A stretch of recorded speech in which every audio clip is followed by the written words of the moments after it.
Hey, good evening, everybody. Okay, my name is Martin. I will be your host tonight as we celebrate the second edition of the FORTHEM Grand Prix for Researchers. Make some noise!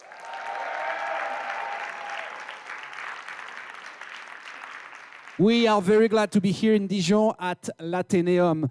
You know, in those dark times, researchers has never been so important. So tonight, we're here to celebrate the women and the men that committed their time and efforts to knowledge and critical thinking, and you can applaud them once again, please.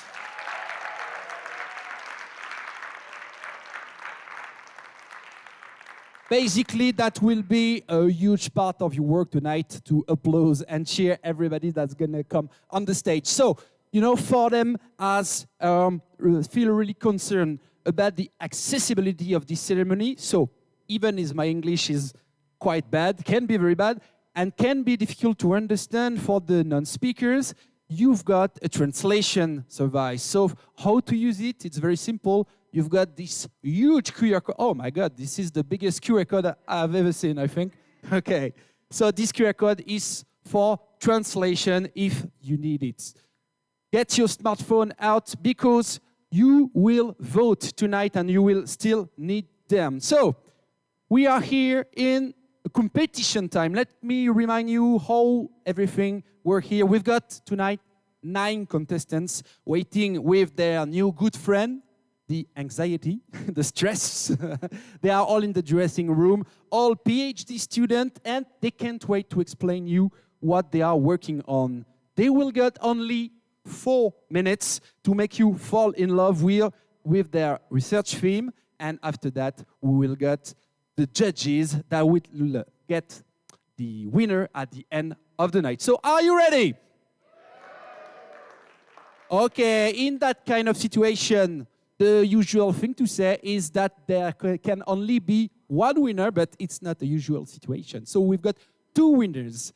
As I said, you will vote tonight. So as maybe you saw the QR code that was on the screen a few minutes ago, just relax. It will come later in the ceremony because you will vote at the end of the night. But what I see on the screen is that we are not alone in this ceremony. So give me a hand to make some noise because we are live on YouTube. Oh, it makes me think. Feel free to subscribe, ring the bell, and leave comments on the FORTHEM channel, of course. So here live, we're in Norway at the University of Agder. Hi!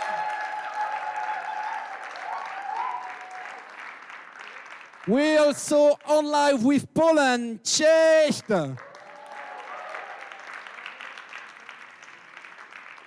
I think we can hear from Spain supporters. Hola! And we've got friends in Romania. Salut, are you with us? And of course, here in Dijon, are you here? Oh my God. Before going on, I'd like you to applaud once again last year winner. She's Houda Rafi, and from the EMVA team belonging to Université Bourgogne Europe, and that's why we're here, and needless to say that this victory makes everybody proud, so can you applaud her once again, please?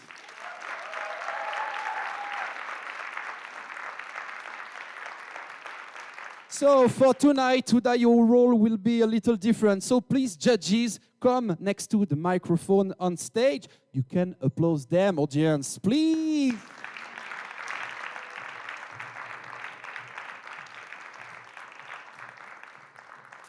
Okay, starting with Houda. Just correct me if I'm wrong. So you're a PhD student working on developing AI models to translate driver's feeling while driving to implement them in self-driving vehicles. Is that barely correct? Yeah, to some point. Barely, okay. So what can be a good advice to give to all the candidates that are waiting in the dressing room? Well, I just want to say that they need to enjoy tonight because that's all what they will remember when they will go home. And just remember that we are all here, all ears to listen to you, rather than to judge you. We want to know more about you, to know more about your research. So just don't forget to shine tonight.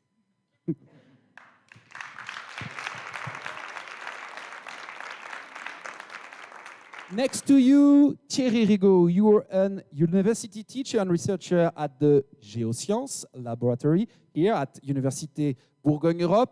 You're also a research director at the CNRS and work on the interactions between host and parasites through the ages. I read, Thierry, that you've got a former favorite parasite, Wolbachia, which inspires me a lot of questions. What had made you fall in love with a parasite? Why is it over? And do you got any new favorite now, Thierry?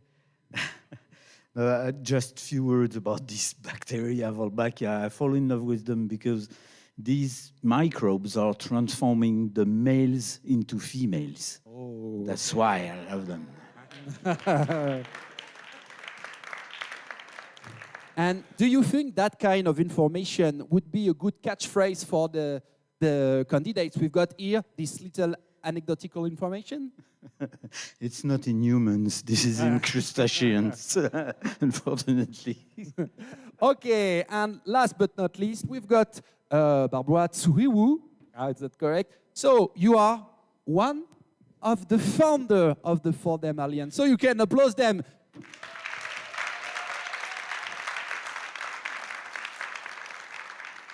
Barbara, you come from the University of Opole and work on, sorry if I'm wrong, Europeanization of the links between university. Is that correct? More or less, yes, correct. Yeah, more or less. Europeanization. Yeah. Tonight. Different contexts. I'm sorry, tonight I will be Mr. More or less.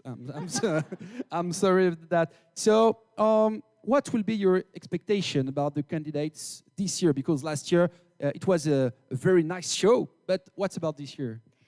Well, show is important, and as Huda said, the participants should have as much fun as possible, but at the same time, they are presenting their research, the relevance of their research, and these are their personal adventures, research adventures. I have to say that I'm very jealous of them because being a researcher at such young age is something absolutely spectacular. So what I expect, but also what jury expects, is clarity, confidence, overall impression, and all the best from them.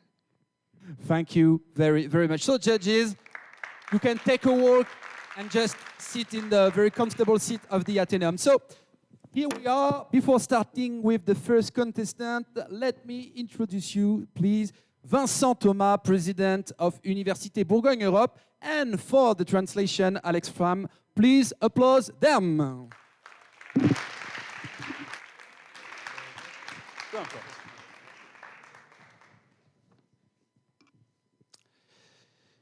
Bien, eh bien, bienvenue à toutes et à tous pour cette très, très belle soirée.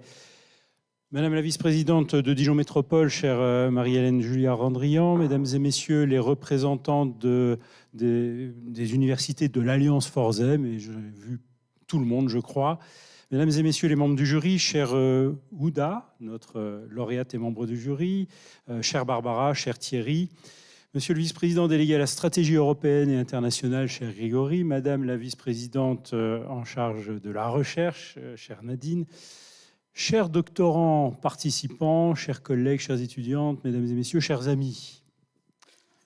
So,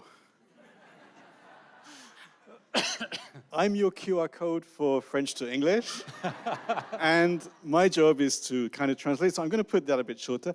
The President would like to welcome everybody to this evening tonight.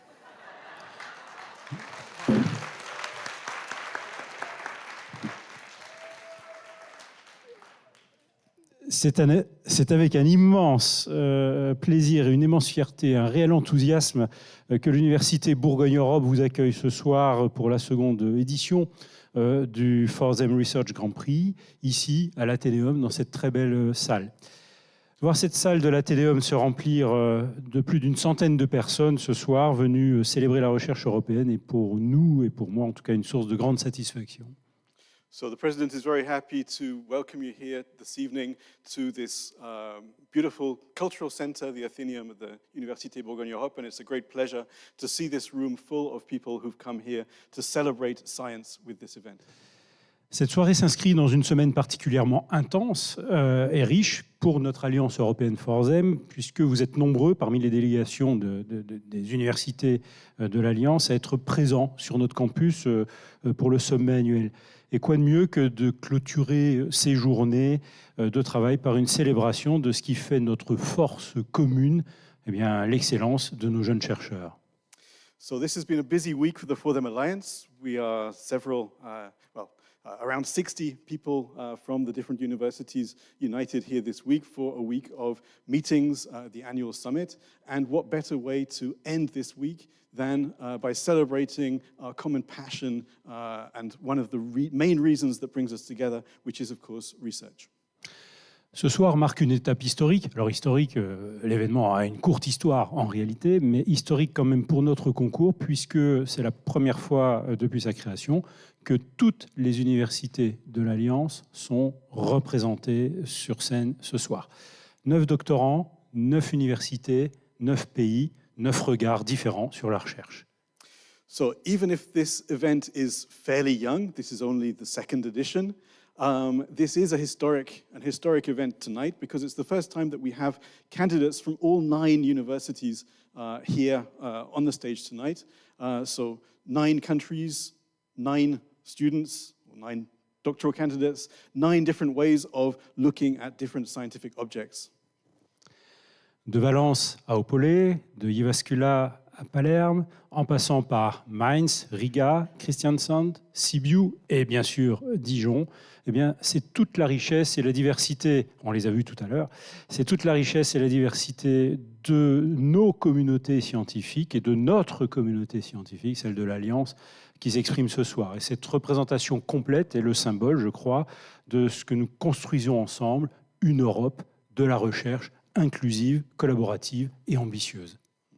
And so the fact that all of the cities are here tonight, I'm going to shorten this a little bit, is a sign that together we are building this inclusive Europe of research from across the 9 countries and the 9 universities that bring us together in FORTHEM. Le concept du Researcher Grand Prix est à la fois simple et redoutable. Les doctorants disposent de 4 minutes, 4 minutes in English, et pas une de plus, pour nous faire découvrir des mois, que dis-je, pas des mois, des années de travail, des années de recherche. 4 minutes pour nous captiver, pour nous émouvoir, pour nous faire comprendre pourquoi le sujet exploré est important. 4 minutes pour transformer la complexité scientifique en un récit accessible et passionnant. Je connais la difficulté de cet exercice que je n'ai jamais fait en réalité, et je salue déjà le courage de nos candidats. So this is a difficult exercise. The candidates, as you know, have exactly 4 minutes, not a minute more, to sum up weeks, months, years of research around their specific subject, and to put it in a way which allows us to capture the essence of what they're working on and of their scientific discipline. And I've forgotten the rest. No, don't worry. Be happy. Ce soir, this evening. This evening. I can do it. Vous aurez un rôle essentiel à jouer puisqu'il y a 2 lauréats. Il y a 2 lauréats. Il y a le lauréat du jury et il y a le lauréat du public. So, this evening, you have an essential role to play because there will be 2 victors, 2 winners. The winner designated by the jury, the committee, the jury. The jury. Okay, thank you.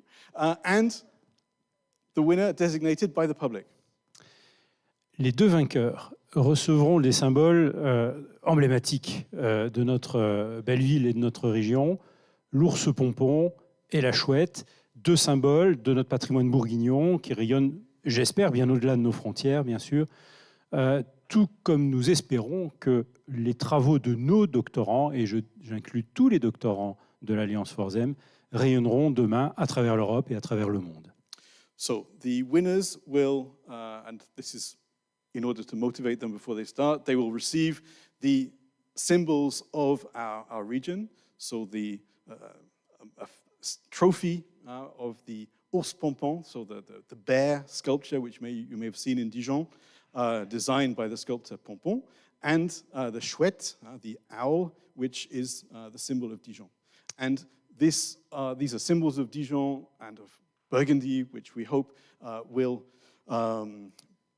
spread beyond the boundaries of our region internationally, just as the same way that we hope that the research of the candidates tonight and of all our doctoral candidates will also spread across the world, thanks to not only the FORTHEM network, but the excellence of the research that we produce. Avant de céder la parole, parce qu'on a déjà peut-être été un peu long, je souhaite rappeler que cet événement s'inscrit pleinement dans les valeurs de FORTHEM. Promouvoir l'excellence académique, favoriser la mobilité et les échanges, construire une véritable citoyenneté européenne. So one last thing, the President would like to underline that this event really reflects the values of the FORTHEM Alliance, which are promoting academic excellence, favoring academic mobility, and creating a truly European sense of citizenship. Nos doctorants sont les ambassadeurs de ces valeurs. Ils sont la preuve vivante qu'au-delà des frontières, la curiosité scientifique, la passion de la connaissance nous unissent. And so our PhD candidates are truly the ambassadors of these values, showing that scientific curiosity goes beyond borders and the passion of knowledge is a common value. Je vous invite maintenant à ouvrir grand vos oreilles, vos esprits. Laissez-vous surprendre, questionner, inspirés par ces jeunes chercheurs qui représentent l'avenir de la recherche européenne. Et n'oubliez pas, vous aurez votre mot à dire dans le choix du lauréat, du prix, du public, c'est très important. Et à l'issue des présentations et de la délibération, nous aurons le plaisir de partager un moment convivial. Merci à vous pour votre présence nombreuse. Merci aux équipes techniques, aux équipes de l'UBE qui, cette année, accueillent l'événement. Et très, très belle fête de la science et de l'esprit à vous tous. So, thank you. Enjoy this evening. Be curious. Absorb all of these new ideas from the researchers. Remember that you have an active role to play in selecting the winner from the audience. After the event, then you will be welcome with a drink and a bite to eat at the end of the ceremony, and enjoy.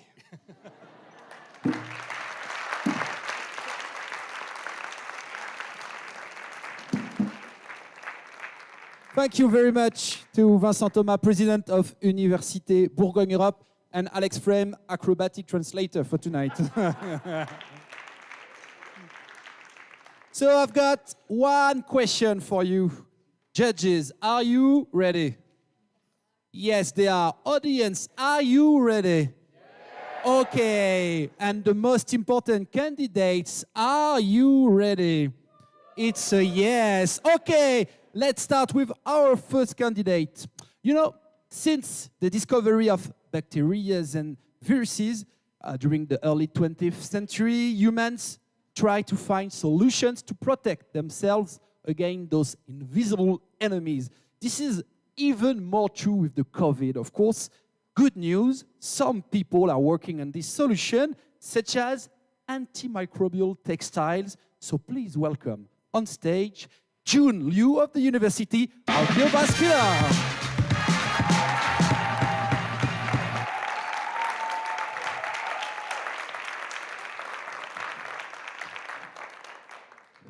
All right, everyone. Quick question, just for fun. People online, please join too. Who has had COVID? Please raise your hand. So many people. Who has had flu symptoms in recent months? Almost everyone. I believe that we have been really careful during COVID time or common flu season. We wear masks, we wash hands, we keep distance from others. Why? Am I still sick? Am I not doing enough? Well, the problem may not be you. It can be our stubborn and invisible enemies, viruses and bacteria. They can be tough and stay on different surfaces for up to weeks until they find a host to infect. Everything you touch might contain viruses or bacteria. In our research, we explore how to make textiles that don't just look good or feel comfy, but also keep us safe from pathogens. We screened dozens of natural or synthesized antimicrobial compounds and selected silver, lignin, and SDS, a type of detergent, to be added into fiber, which will be made into textiles by our collaborator, the company Spinnova. I will take SDS fiber as one example here because it showed the best antimicrobial activities among all. Here comes the results. I took those images by using transmission electron microscopy. What you are looking now is the famous coronavirus. Look at the round shape with the spike protein surrounding it. How beautiful and happy. They are very infectious. But after directly contacting to SDS fiber, the viruses are aggregated. Their lipid membrane are broken. They are killed. This bad guy here is Eikeland. The internal structure is quite even, but after contacting SDS fiber, the inner structure is destroyed. Those cells are dead. That's what the fiber did. We tested against a whole bunch of viruses and bacteria, not just efficacy. We want to learn how and why these antimicrobial actions happened. Imagine, hospitals are equipped with these antimicrobial textiles. The spread of pathogens within hospital would be way less. Trains, buses, or the seats that you're sitting on are covered by antimicrobial textiles. Less transmission of pathogens would happen in public, and we are wearing these antimicrobial textiles or clothes. Wouldn't you feel a bit safer? The story continues. We are now testing the washing cycles and mimicking the real-world scenario to study the properties of the textiles. Because first, it has to be high-quality clothes. Then it can be antimicrobial functioning clothes. Thank you all for listening. Next time when you put on a shirt, just think, what if it could protect you? Thank you.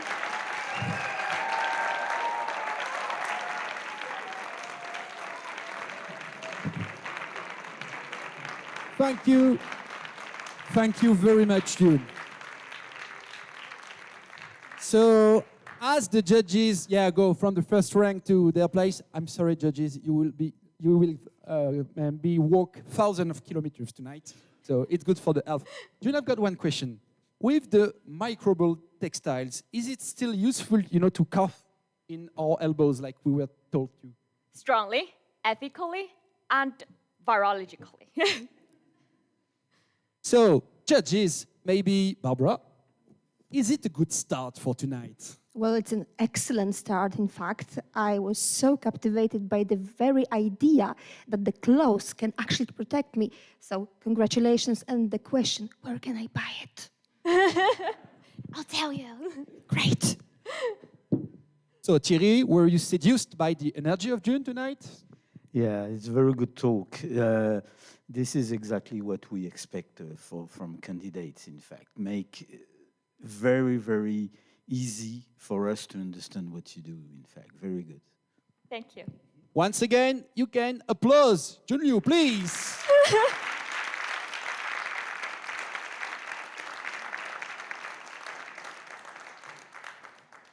I propose that we switch to the next candidate, if you're okay with that.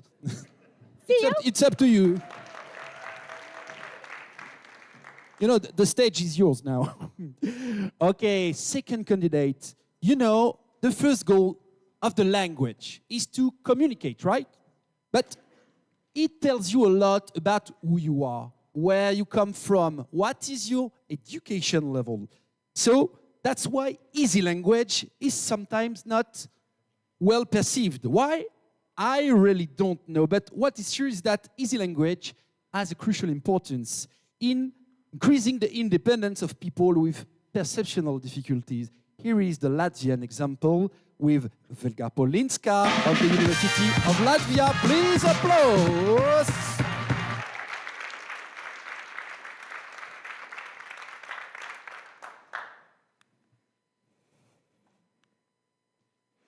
Interesting world, isn't it?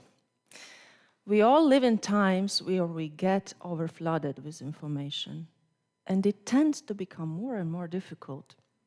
Sometimes we determine our self-worth on how many words we can combine to express our thought, but is it always efficient?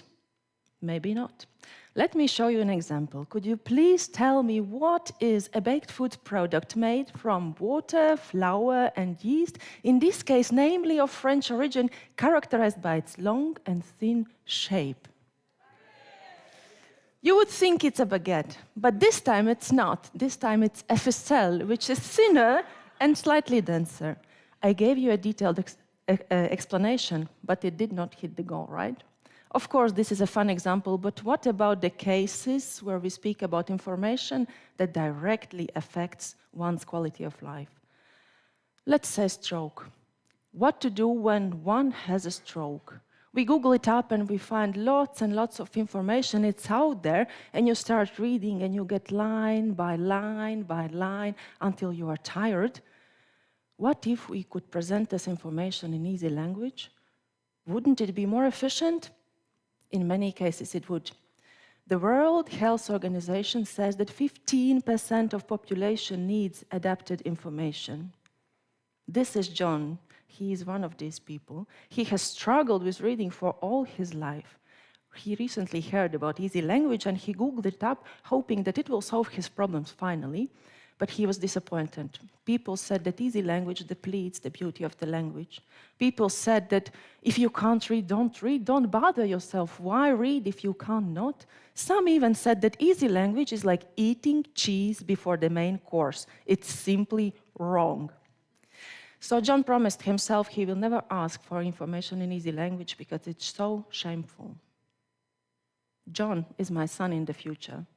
My son is 11 now and he has Down syndrome, but if we keep going the same way, this will be his reality in no time.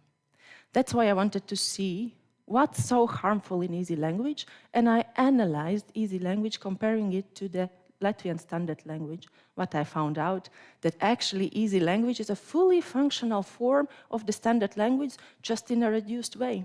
But then I checked what people on the internet say about easy language, and there are some people that understand the purpose of easy language and support it, but some of them, and most actually the vast majority of them, say that easy language is a threat.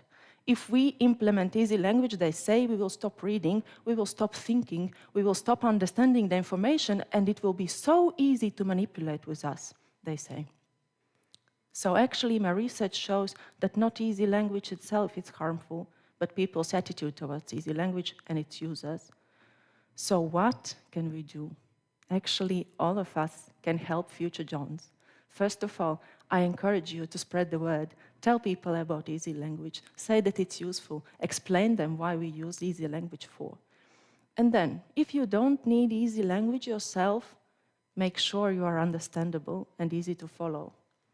If you don't understand the information, be brave enough to say that you didn't get it, and ask for information that's accessible for you. And please remember, every single one of us can contribute towards an inclusive society. So let's do it together.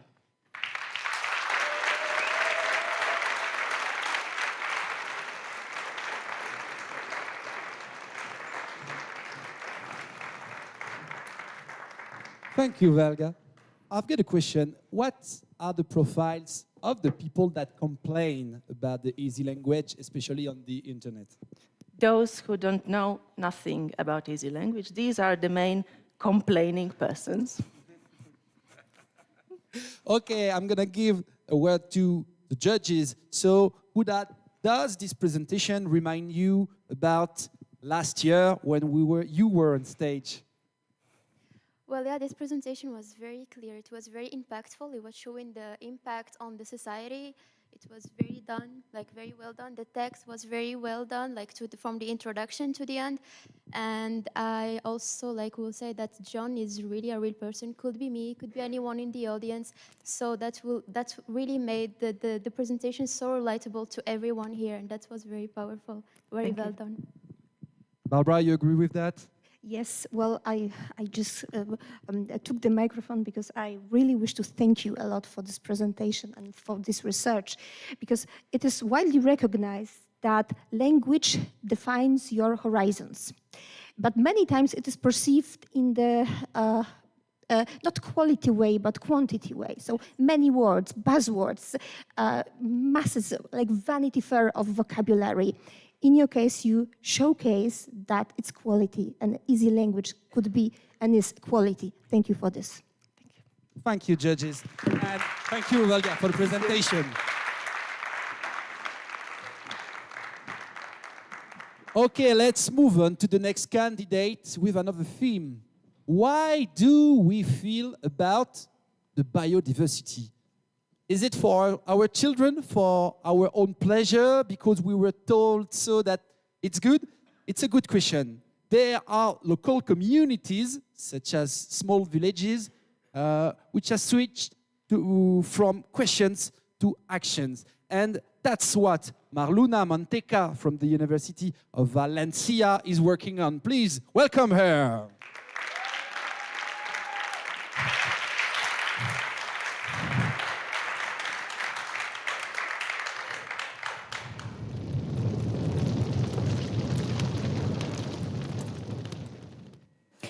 This summer, Spain was on fire. Not only the forests burned, but also the memory of those who cared for them for centuries. For when the land is abandoned, fire will always find a way. But behind the smoke, there are communities that have been taking care of their land for generations. No recognition, no support. They don't call it conservation. For them, it's just daily life. Let's think about Carmen, for example. She leads a village assembly in northern Spain. Her community manages a communal forest, pastures, water, woodlands, firewood. They do it together and sustainably. As she says, giving back to the land what it has been giving them for years. And yet, for the authorities, their territory shows up in the map as an empty space. And it's not empty. What is empty is the recognition. This is not just a Spanish reality. In every country, there are communities like this, caring for their land, remaining invisible.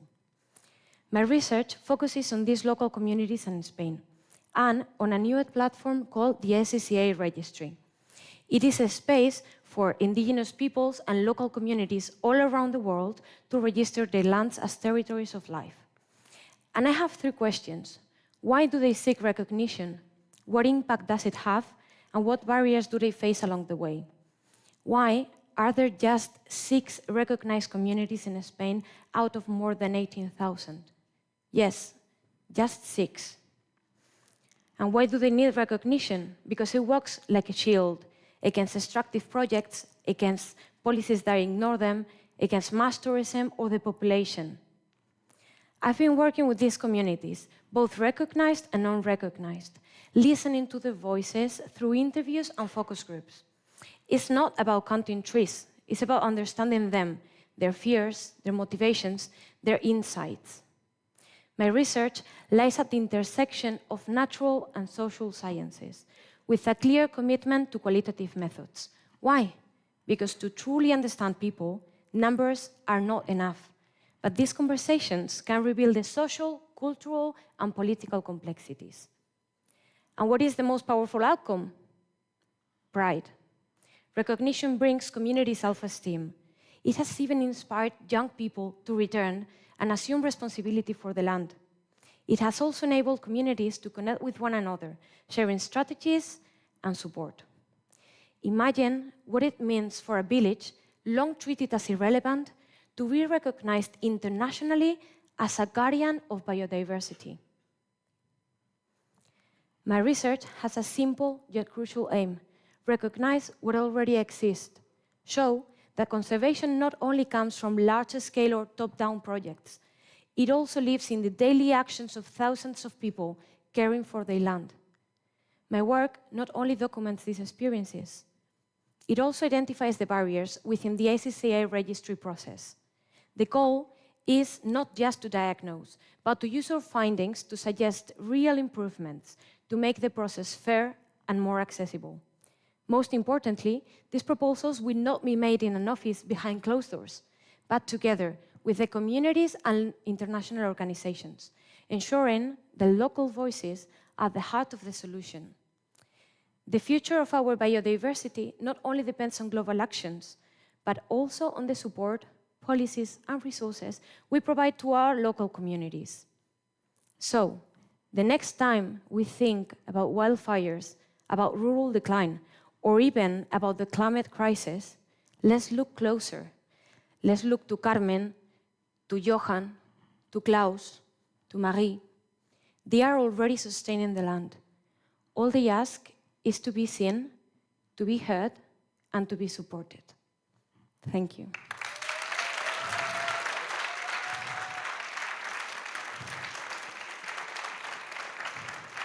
Thanks a lot, Ma.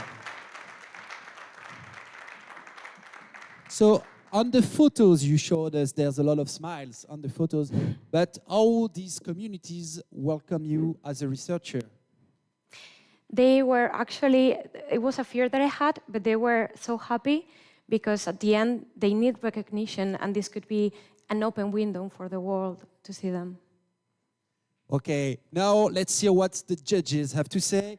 I think, Thierry, that with our 3 candidates tonight, it's going to be hard to make a choice. Am I right? Yeah, the problem is that there are many more afterwards. Yeah. 6 more. But I really enjoy your talk. The local people are those that know very well their environment, and they are the best to know how to take care about their environment. And there is a researcher in my lab working on that more or less in Africa, around forest elephants, and what they eat, how they disperse grains and so on. And the local people knows much more than the researchers about that. Yes, that's true.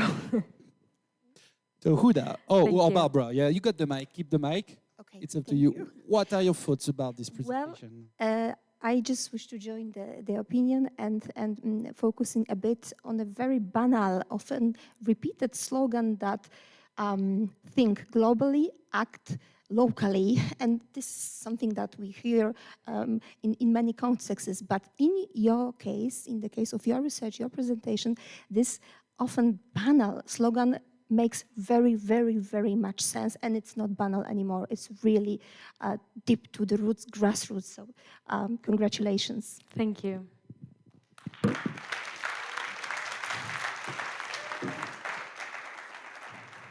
Thanks a lot, Ma.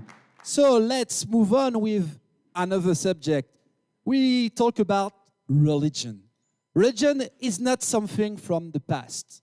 For millions and millions of people across Europe, the daily rituals can have as importance as buying bread or practicing sport. In the Catholic Church, there's one rule that can be hard to understand. It's the bishop, somewhere between the priest and the Pope. So it's for sure very recognizable with his clothing investment, and that is what Michał Petka from the University of Opole is working on. Please give him some cheers.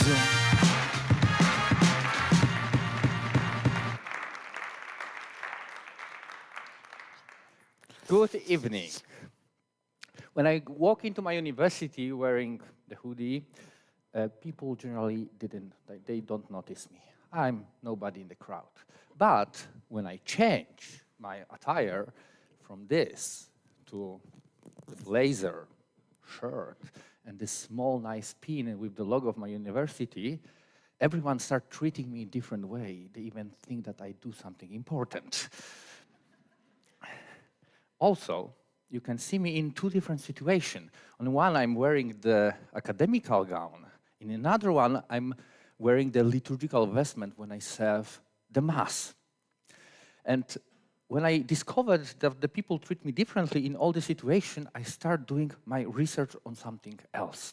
I'm Catholic theologian. I'm focusing on how people perceive other people wearing different clothes in the religious context.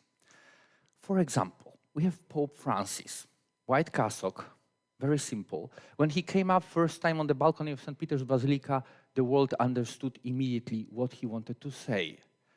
That he's close to people, he's humble, he's open for everyone. 12 years later, we have the Pope Leo XIV. He used the traditional red mozzetta and the golden stole to show that he's connected with the tradition, but he also is open for the 21st century. So I based my research on the deep symbolical analysis from the church, the canon law and the liturgical law, also by observing the ceremony myself and watching them online. I'm trying to answer very important questions. Do this language of symbols, especially with the bishop attire, still communicate something to the people in 21st century? Because you see, bishop, according to the church, is someone who is serving the people, who is guiding them and leading them in the faith. But when we see these vestments, we can say, okay, this is the guy from Middle Ages, the prince, the one to dominate people, yes. But it's not true. The language is different. So let me show you examples of this language. First, we have bishop's hat. It shows the authority to teach. We have a ring, like in a marriage. The wife of the bishop is his church, so he has to be faithful to his church. Then we have a crozier, or the staff. It comes from the shepherd's staff, because church is the flock of the bishop, and bishop has to take care about every single sheep in his flock. So that's the language we use in the church. So my research has to show to the authorities of the church two things. The first one, we have to always ask the same question: do people understand the language we use? And we have to remember another thing, that church needs to teach people language of the church, because this is language like any other. So we need to show it how it works for the people, especially those who are not familiar with the church. And there's also something more when we can use my research outside of the church, because each of us wears a uniform. Each of us communicates something by what we are wearing. It's a mitre, it's hoodie, but we have to think what we want to tell, but what we wear. Thank you very much.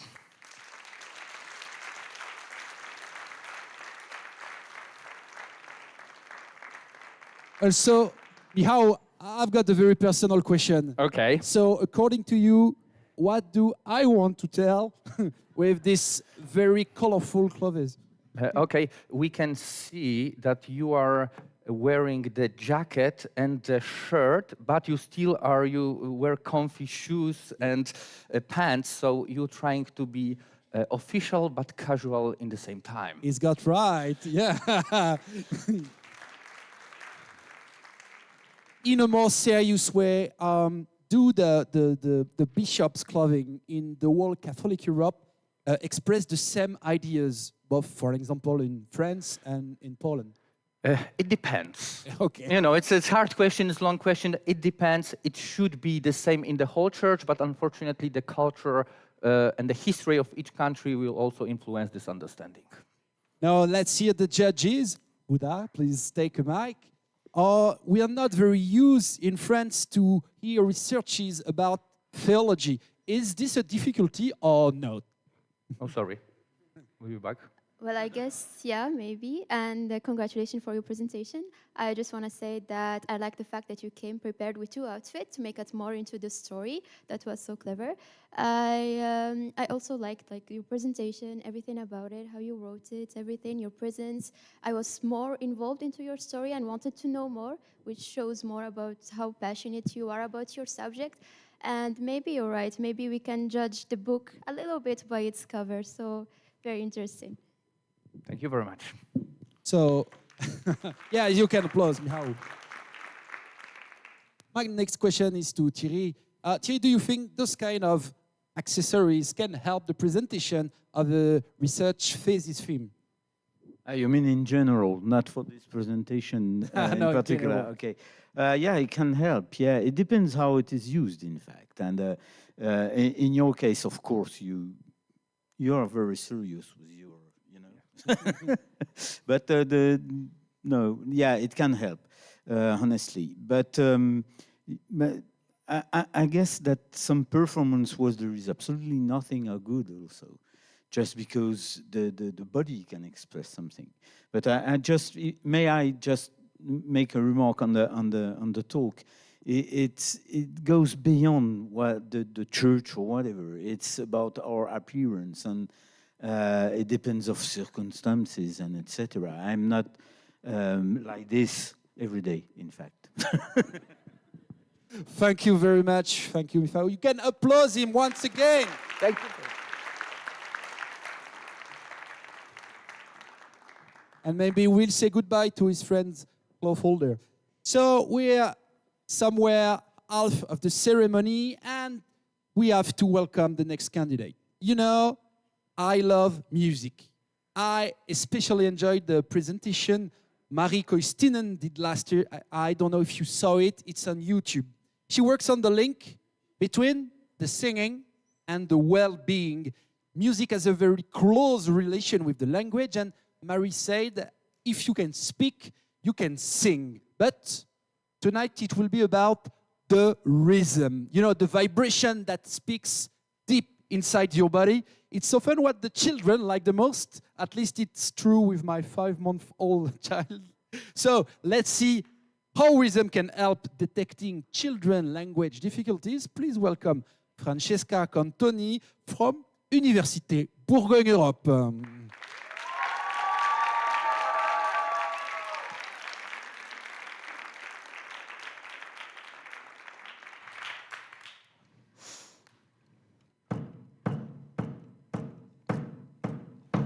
Come on. Yeah.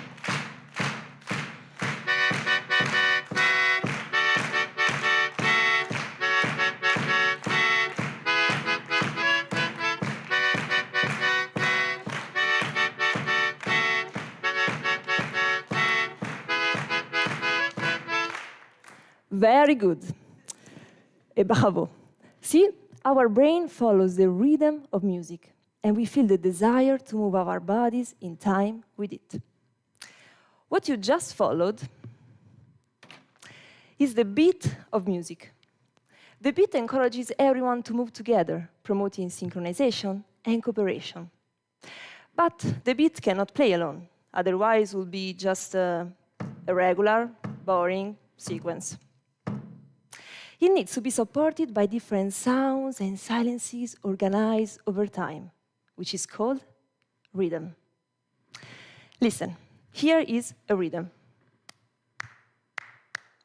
And down here on my foot, the underlying regular beat. What is fascinating is that rhythm and beat are not only in music, they are even in language. Yes, in language. When we speak, we naturally stress some syllables and pause, just like in a song. And thanks to these regular patterns, our brain is able to predict what comes next, guiding our attention and even improve how we learn and communicate. So music and language are deeply connected, and rhythm is a bridge between them. Research has shown that some children with language difficulties also struggle to feel the beat or move in time with the music. The good news is that they also found that training musical rhythm can help improve some of the children's language skills. But we have a problem, because most tests used to detect rhythm difficulties are designed for adults. So we need them for children. And my PhD responds to this need. I'm Francesca Cantoni, an Italian PhD student here in Dijon, and I develop rhythm tests for children. Tests that are simple enough for them, but not too boring, and that allow identifying rhythm and possibly language difficulties. I created short pop music clips, sometimes all instruments playing perfectly together, and sometimes the kick drum is slightly off. Then I went to primary schools and asked children to judge whether the musicians were playing well in rhythm together or not. Then I went back to my lab with all my data and ran some analysis. And first, children managed to do my new test. And second, even better, my new test is able to show the link, our bridge, between rhythm abilities and reading skills, because children's performance correlated to their performance in a reading test. So if we now test younger kids, my new test could help identifying children at risk of language difficulties. And then, if we train them to find the beat in the music, we can help them to find the rhythm in language. And I mean, this is very incredible. It makes me very happy, because music is my passion and can become a bridge between pleasure and learning. And in the end, isn't music even a bridge between all of us? Let's use it to reconnect our shared humanity. Grazie mille.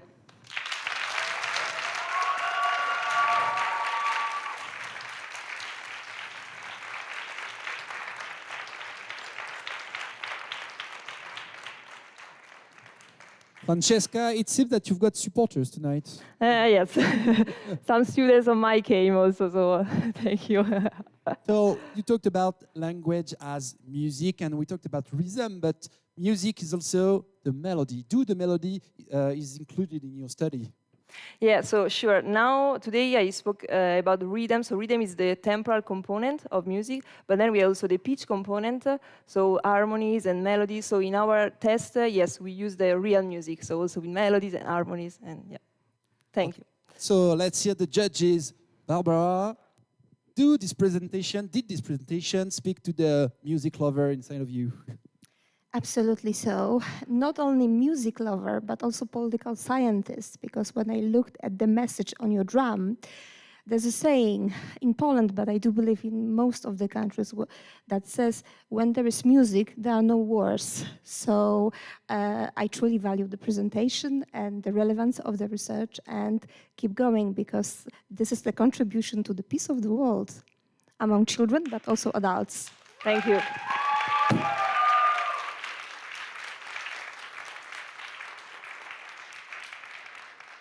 So, Huda, maybe time to know your thoughts about this presentation. What do you think? Well, I won't lie, I would have prepared to have more minutes to listen to more music. That was so fun. And we tend to forget that research also is a fun part. Like, we need to enjoy research. And that's what I saw tonight. I saw how much you enjoy what you're doing, how much you're passionate about your job, your work. That's very amazing. Very well done. Thank you. Oh, some music. Thank you very much. Thank you very much, Francesca. Thank you. Yeah. Thank you. Don't forget to bring your melodica back, because I can try to play, and I'm awful at playing melodica. Okay, let's move on. We're here at the heart, the very heart of the FORTHEM Grand Prix exercise, to make you understand and love what is crystal clear to our researchers contestants. So, if I'm right, Mihailina is working on, basically, developing advanced numerical frameworks based on the neural operators to enhance the accuracy and efficiency of solving complex partial differential equations. Crystal clear. No, I'm kidding, of course. Here, we deal with the technology that saves lives. So be eyes and ears for the music wide open for Mihai from the University Lucien Blaga of Sibiu. Play the music.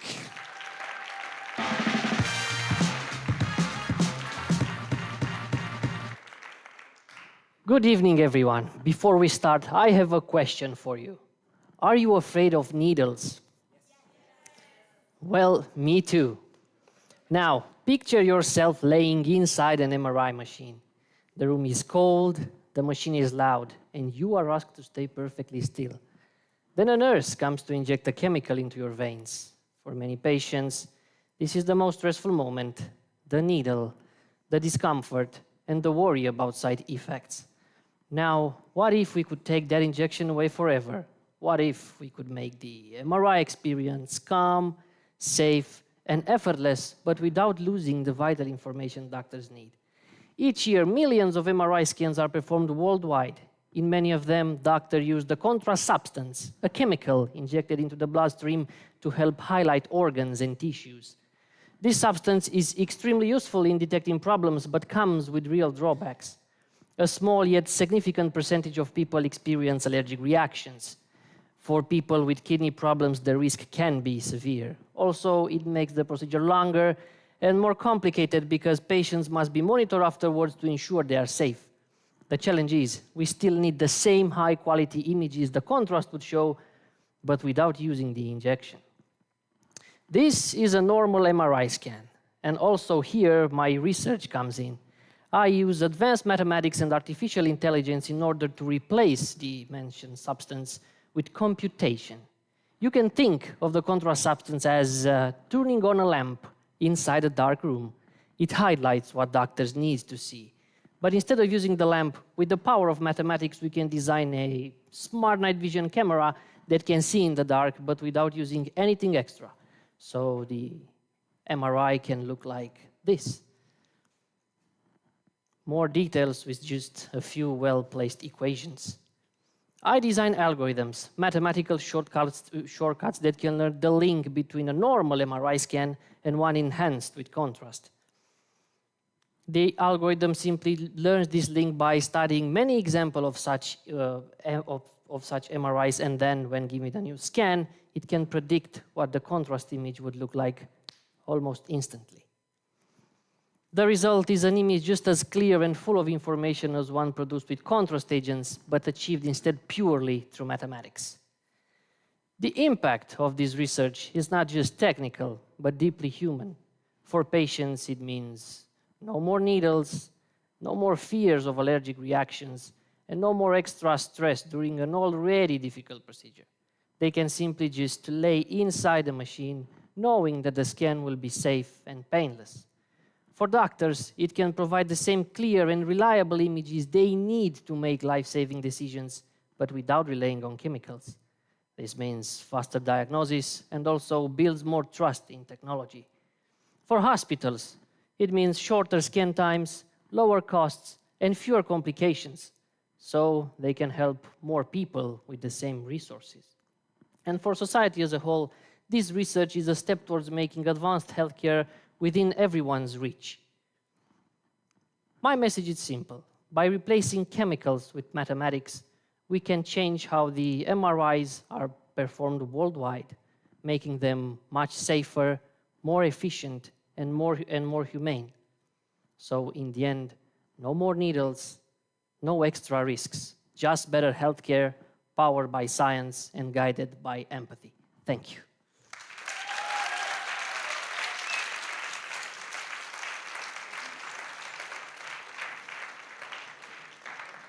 So, Mihai, can you say that the needles will disappear very soon? In MRIs, at least, yes. But if you have to have an injection, unfortunately, you need to have it. Okay, time to know the thoughts of the jury. Thierry, if you can take the microphone. What are your thoughts on Mihai's presentation? Yeah, that's very impressive, in fact, to see how computational and mathematical stuff can bring new images, not new, but at least interpret images. That's a topic that I saw in many different presentations here, but this one is very, very nice because you make it understandable for everyone. not the formula, because I'm much more afraid about formula than needles. In fact, at least you didn't talk about math, but the what you do with them, and it's very good. Thank you.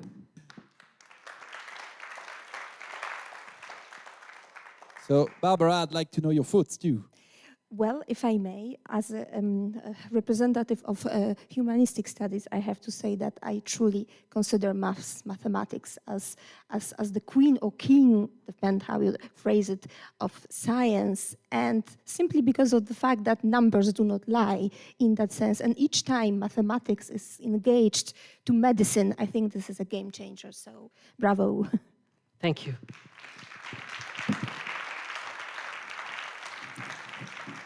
So cheers, you can applause once again Mihai from the University of Sibiu.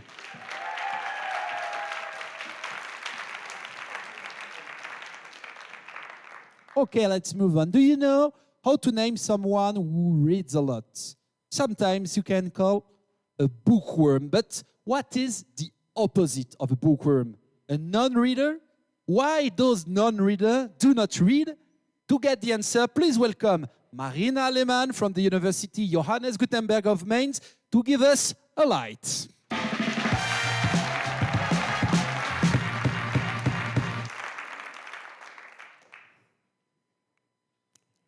You all know what this is. The evolutionary stages of humankind. But do you also know the evolutionary stages that we have defined in book studies? I guess not. We in book studies are convinced that actually the highest stage of evolution is not the upright walking human being, but actually the reading human being, better known as the bookworm. The bookworm is smart, cultivated, and of course, well-read. Then, who do we find on the other side? Who's the lowest stage of evolution? Let me introduce Greg. Greg belongs to the species of non-readers. Greg hates books, avoids reading like the plague, and literally lives under a rock. Sad life. This raises the question, what is Greg doing all day long under his rock if he's not reading? What do we know about this species of non-readers? Truth is, not much. In the world of books, everything revolves around readers. Non-readers, however, are rarely at the center of attention. One of the reasons for this is that there is simply not enough data available about non-readers. That needs to change, and luckily, I have the means to do so. For my PhD research, I'm reusing data that sociologists gathered in a large representative population survey. The survey was about the free time activities of German citizens, readers and non-readers alike. I start out with quantitative analysis on my data to ask and find out who are non-readers in Germany and what are they doing in their free time. Then I go on with qualitative interviews, asking my non-readers, why do you not read and what needs to change for you maybe to start reading? My hypothesis here is that actually non-readers are not a homogeneous group. They are not all like Greg. Maybe there's also Barney, who doesn't read because he lacks reading skills. Or there might be Helen, who has a very busy work and family life and simply doesn't have time to read. Or there might be Stephen, who has other values, other things that are more important to him, like going to the gym, owning a nice watch, and having enough money. So all of them might be Greg in 4 different versions. But why is this important? Why should we care about non-readers at all? 2 reasons. First, ignoring non-readers is a missed opportunity for the book industry. Readers are customers, so non-readers are potential customers. Second, and more importantly, we should care about non-readers because reading itself is important. It is a basic skill to fully participate in our society, and also as a free time activity, it is positively connected to relaxation, overall well-being, and also social skills. So, an ideal future for me would look like this. Everybody can relate to books and reading in some way. There's still the typical bookworms, like this one here. But then we also have Stephen, who downright transformed into a bookworm. And there's Helen, who still has a very busy life, but now she finds time to read sometimes and even reads to her children. And we have Greg, also the notorious of non-readers, sometimes picks up a book. Well, to all you non-readers out there, don't let the arrogant bookworms intimidate you. Maybe find a book, a topic that interests you, and see if there's a book about it. Maybe, who knows, reading might be something for you after all. So, take Greg as an example. He's off now, reading.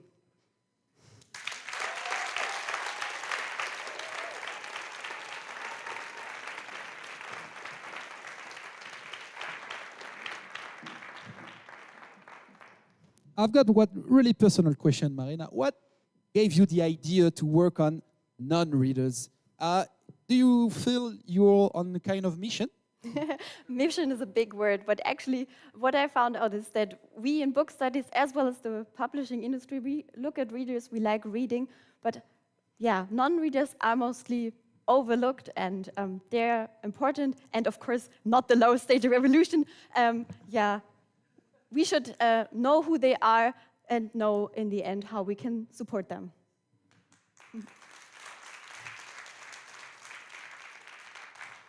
Questions for the judges. Huda, I've got a basic question. When you are a researcher, are you basically a bookworm by nature, you know? Well, yeah, we need to, and we like also to do that.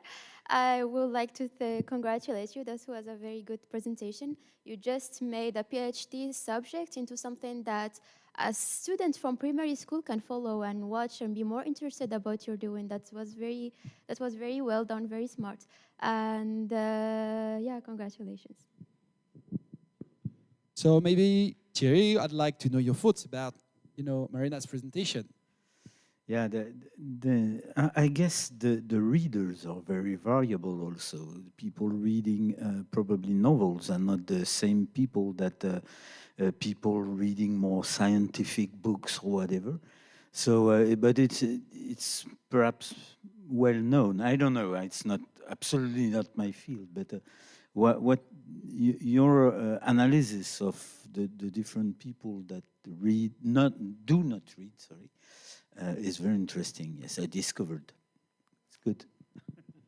So cheer it up for Marina, please.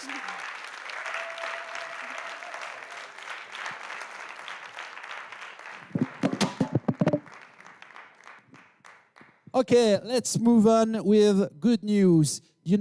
Global warming is a disaster. And in disasters, we need to have heroes. With the global warming, agriculture has to face major issues, and the water saving is one of these. So, to keep enjoying the marvelous Mediterranean regime, so we have to find solutions, and one of the good news is that Dario De Caro from the University of Palermo is on the case. Please give it up for him.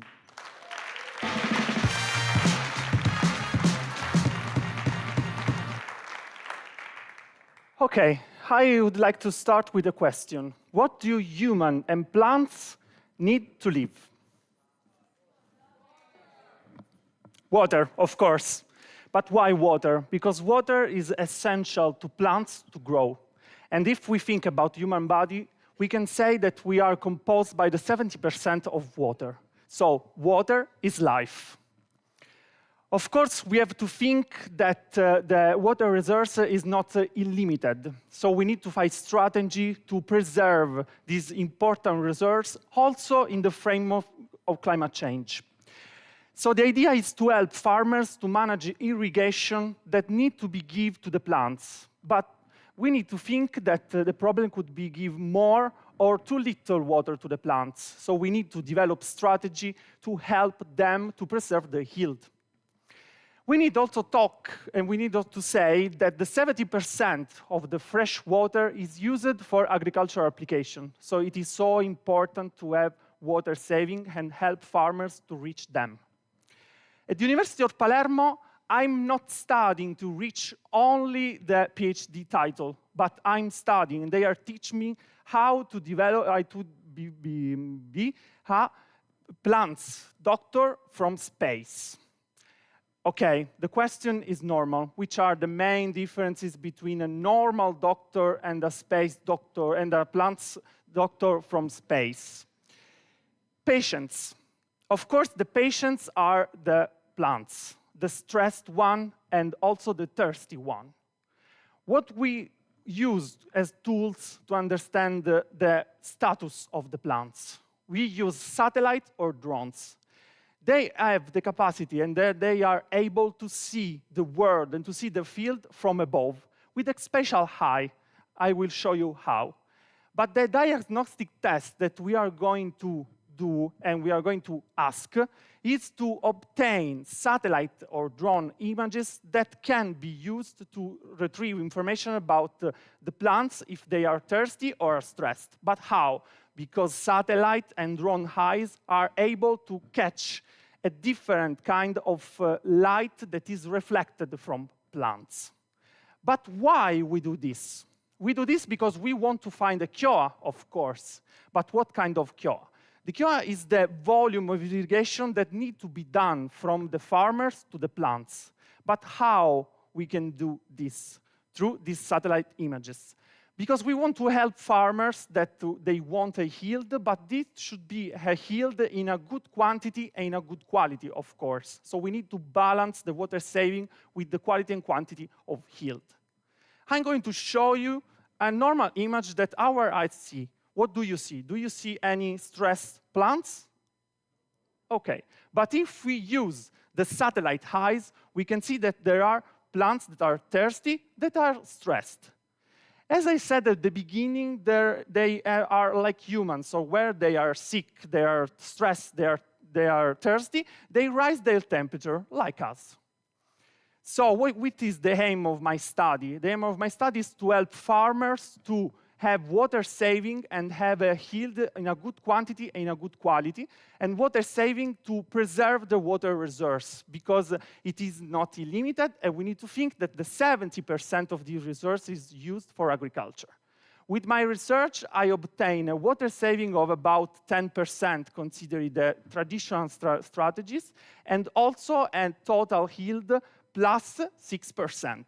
Thank you so much.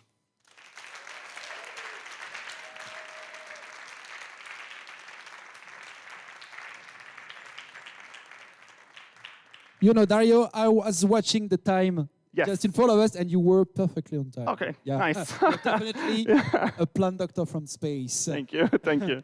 So that inspires me a question. You said that 70% of the water is used by agriculture. Yes. Agriculture, sorry. Does that mean that we don't have to be careful to the use of the water we do at home? No, we have to. Because we have to consider the water saving in all these three topics. But of course, agriculture is the most. So we need to close when we don't use the water. Okay, let's hear the judges. Thierry, as a researcher in geoscience, I think there's a lot of things that talk to you in this presentation. I'm much more ecologist than geologist, in fact. And yes, of course, the saving water is now something crucial for humanity, for humanity first, but for Earth in general, I would say, because Earth can stand the disparition of humanity without any problem, but not the disparition of water.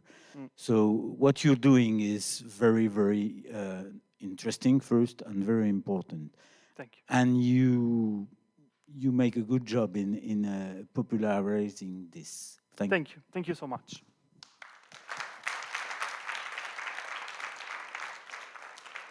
So, Barbara, you've got a mic. I'd like to know your thoughts. Yes, I join the opinion of Thierry, and I have to say that in the current times of climate changes and related problems, water is going to substitute diamonds and other precious sources.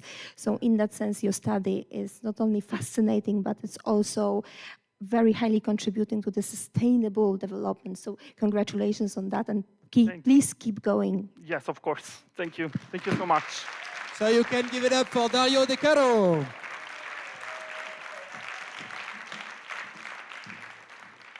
Okay, we have reached our last candidate for tonight. So, audience, do you got any energy left? Okay, let's give it a try. So, maybe you know it, but Dijon is one of the cities in France that is the most far from the sea in France. So here, even with that, we eat fish more than often. We have to face that, the food industry has gone too far on that question and leave the researchers with the hard question of sustainability. Johanna Bjones Markussen is focusing on a very specific case. It's the case of the lobster fishing, and keeping our research results for her would be a little shellfish, if you get it. Okay, but she chose to share with us tonight. Give it up for Johanna from the University of Agder and the Norwegian Institute of Marine Research.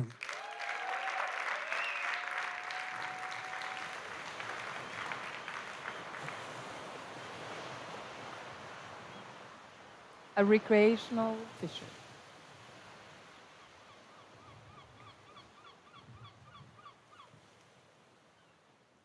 Maybe the first thing that comes to your mind is your father-in-law standing with a salmon at an arm's length just to make it look a little bit bigger. Or maybe a proud child posing with his first trout. Or perhaps a tired lobster fisher. Together with me, more than 1 million Norwegians love fishing. And even though we're only a few millions, Norway has one of the highest numbers of recreational fishers in Europe. But at the same time, we have some of the most liberal rules requiring no license and no reporting. But if we don't know how many fish or shellfish are being harvested, we don't know if our fishing is sustainable or not.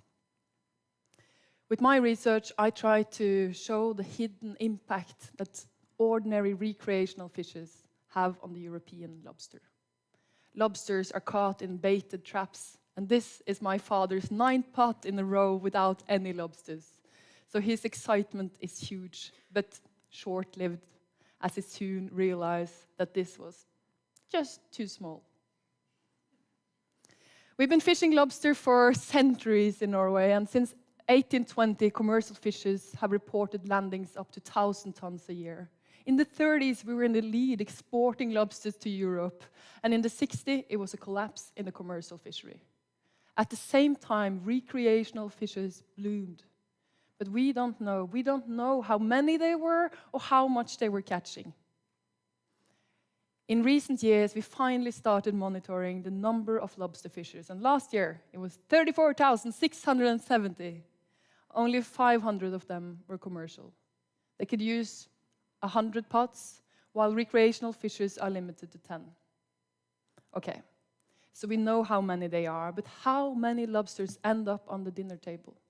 To find out, we randomly selected 600 recreational fishers and asked them to report how many lobsters they catch a season. And we discovered that an average recreational fisher, like my dad, ends up with 7 lobsters a season. And some, like Vemund, is mainly there for the ocean breeze and might just catch 1. And then you have the experts, like Viggo, that haul in 70 to 100 lobsters a season and might even sell the extra catches. But 7 lobsters doesn't sound like much, right? But when tens of thousands recreational fishers on average catch 7 lobsters each, it adds up. In one of the coastal areas, recreational fishers are responsible for 90% of all lobsters caught. And because these catches are unreported, they may remain invisible for the fishery managers who are trying to protect the lobster stock. When we included these hidden recreational catches into our calculations, we realized we've been severely underestimating the fishing pressure on the lobster population. A population that is already on a historic low level, only 10% of what it was a century ago.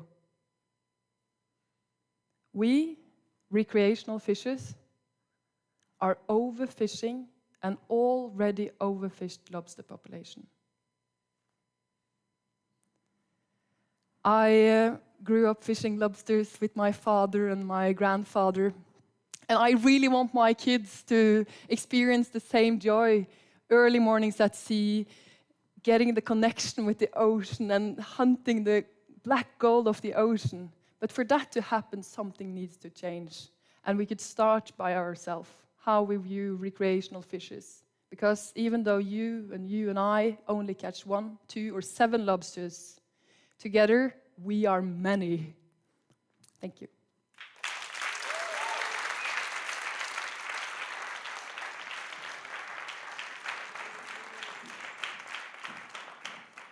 First, Johanna, I'd like to say that you've got wonderful clothes tonight, you know. Thank you.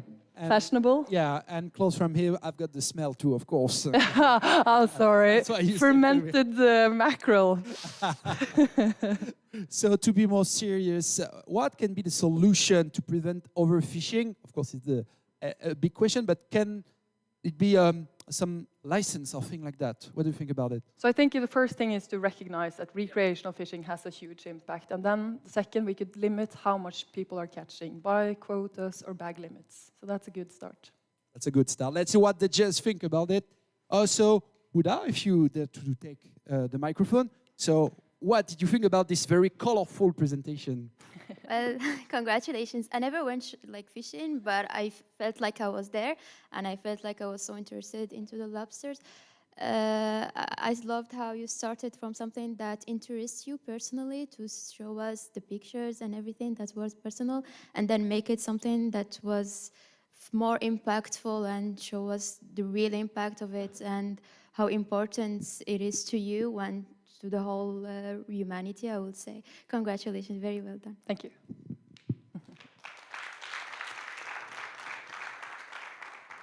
So, Thierry, are you an amateur fisherman? Yes, for sure.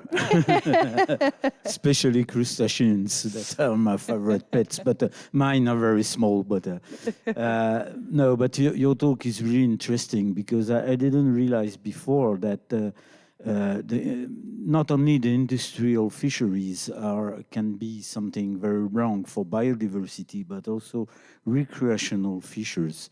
I didn't know it was so high selective pressure, in fact, because the numbers is just something, for sure, but the size of the animals should decrease also.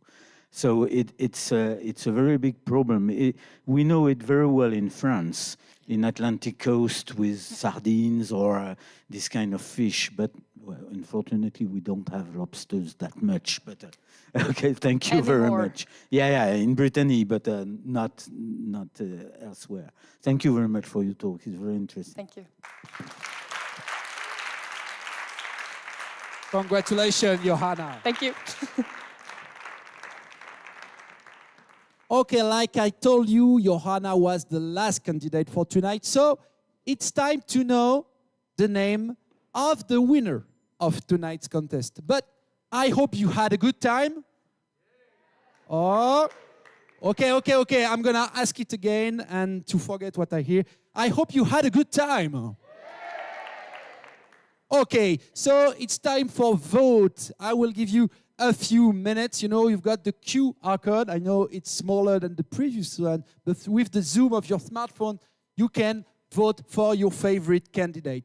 Or you can scan it. And I have to remind that this is not the Eurovision, and you have to vote for the candidate that made you feel, you know, smarter, that give you emotion, and not for the buddy from the same country than you. Okay, during this time, I need only half of your ears. So I'd like to thank people, beginning by all the technical team of the Université Bourgogne Europe that allowed us to enjoy this wonderful moment, both online and here in real life. So please applause François, Salisson, Grégoire, Genevoy, Eric Paul of the PNR, and Kevin Baudrot of the Athenaeum. Please.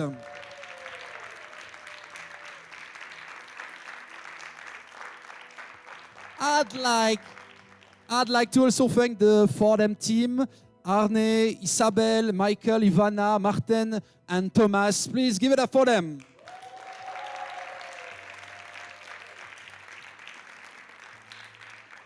thanks also to Sophie, Laurent, Lionel, Maillot, and Émilie Beauvoir, please. A huge thanks to the FORTHEM service of Université Bourgogne Europe.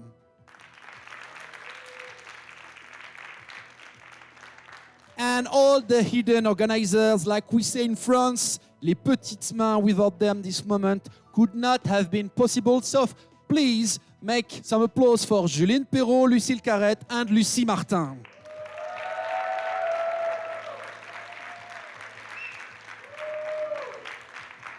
Okay. Keep your hands warm because I need your best applause because I'm gonna call on stage all the candidates of tonight. Please, Atenam, give them some applause!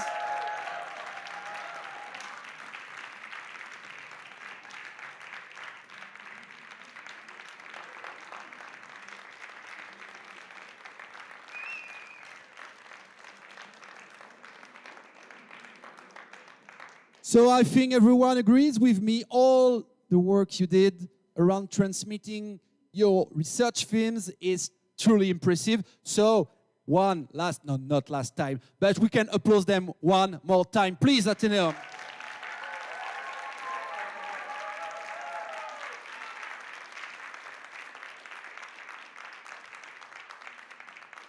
Okay, there's a lot of suspense here. It's the prize time.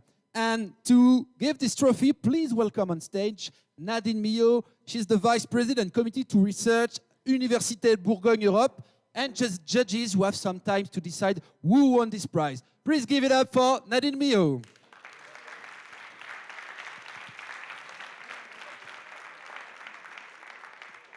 Thank you. Good evening. As Vincent Thomas said earlier, we are very happy and very proud to host the Research Grand Prix at the Université Bourgogne Europe. I would like to congratulate the 9 contestants for their amazing presentation. Congratulations. I was so impressed by their presentation skills and by the very high quality content. So once more, congratulations. So tonight, we see that FORTHEM Alliance gives us the opportunity to create, present, and share research of scientific value, giving extra energy to academics in our university. So, well done.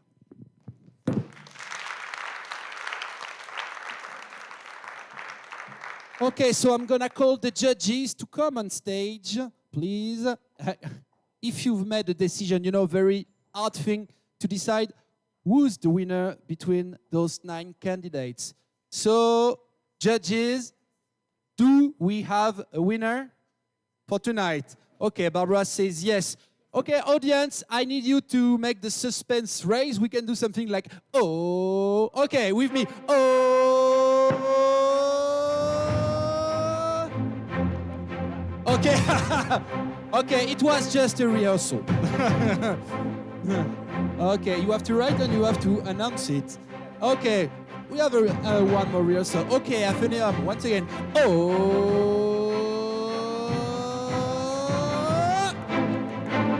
No, not ready. Okay, third time. Okay, and I think this one will be the last. Oh!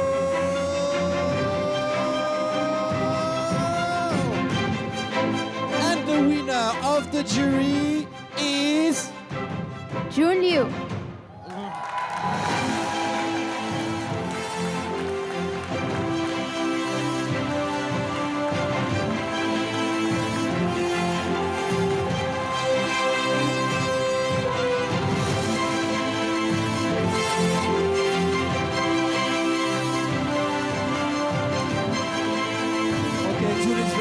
You can give it up once again for June.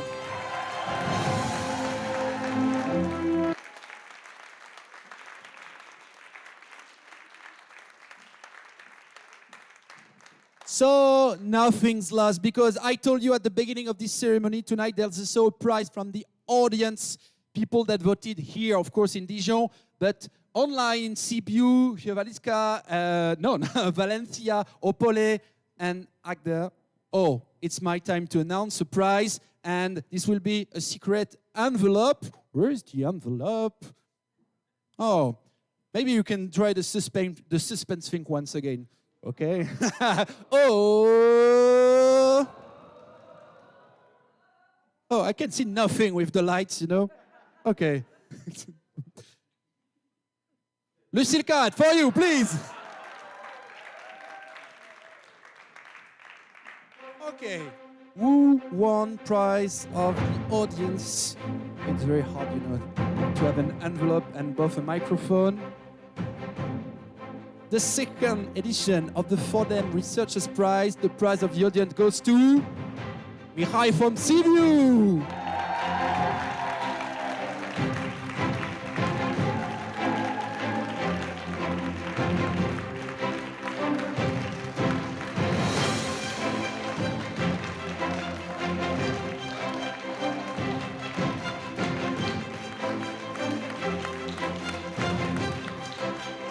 So you didn't see what's inside the box, but it's a little hole because it's the symbol of Dijon, of course. A few words, Mihai, maybe. Boo-hoo-hoo. No, I'm extremely surprised, guys. So thank you. I hope you learn a lot from this experience. Me too. I actually learned pretty much everything to be able to entertain you in this night. So a round of applause for you also, please. Thank you.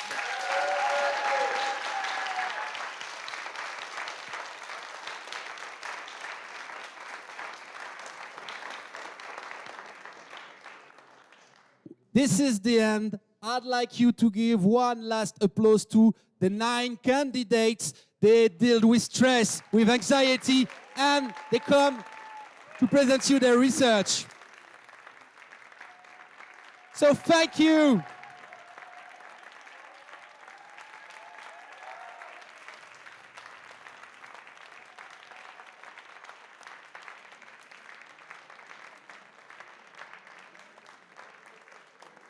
So thank you for all have been here in Dijon or online in the whole Europe. Thanks to every member of the academic network and the FORTHEM Alliance. Have a nice evening. Good night.